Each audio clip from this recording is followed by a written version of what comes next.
As well as the standard fair use policy, this video is protected under the Treaty of Peace and Friendship 1787. Moors are awake. We are taking our place on this planet. Islam Moors. My nationality is Moorish.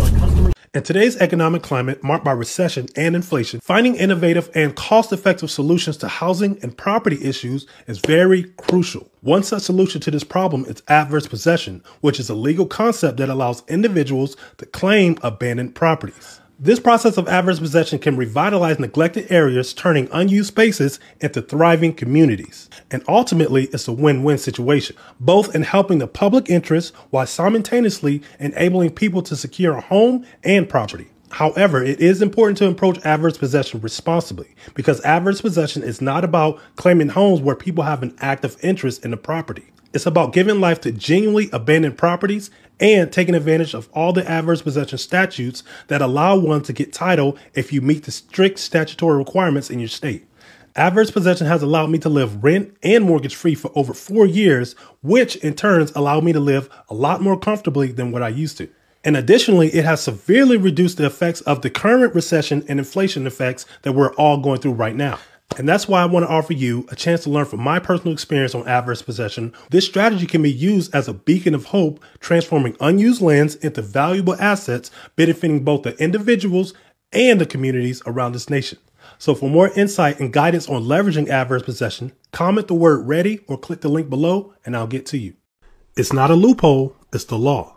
A member of my private adverse possession group posted this. He said, I've worked this property for 8+ years. I put in my paperwork last year, paid the taxes for the last 2 years.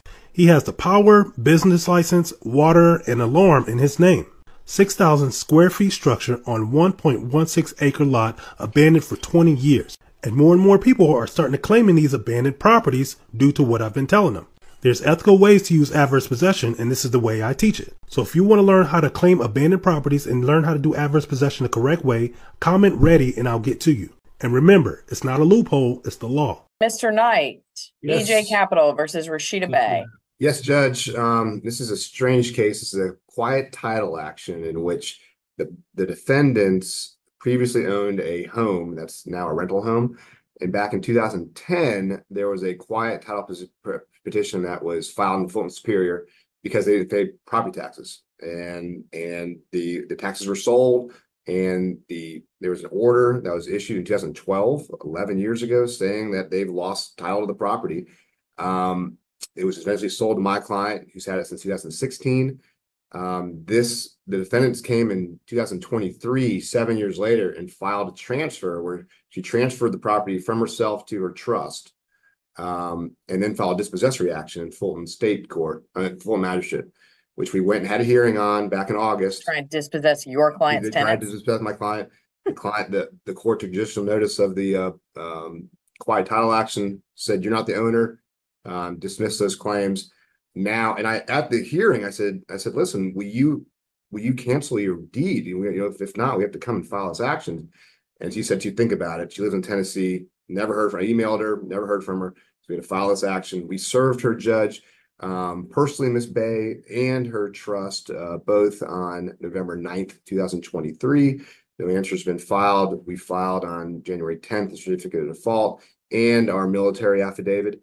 And therefore, Judge, we request, we're not asking for damages because we know we won't be able to collect them. We're just asking for an order, quieting title, and canceling her, we'll call it the fake deed.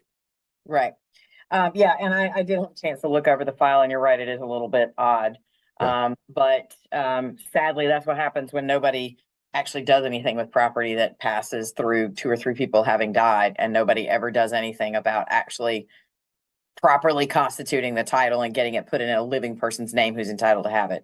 In any event, everything that you submitted did look okay, and so we will go ahead and grant the relief that you're seeking and get that order on file. Right. And that you'll have your order probably tomorrow. Well, no, today's Friday, so it might be Monday before it's actually accepted, but we'll get it on file for you today. Great. Thanks so much. I hope your sister's doing okay. Thank you, Mr. Knight. I appreciate it. It's good to see you. Thanks. Likewise. Take care. Yeah, thanks, Mr. Now, the purpose of this video was to just show you that when you listen to these Moorish sovereign citizens and all of their scams, All of this stuff that they do can easily be overturned by a judge when the correct owners go through the court systems and reclaim their properties. So it makes absolutely no sense to listen to gurus like this guy who's trying to sell you a dream that he can get you into these homes.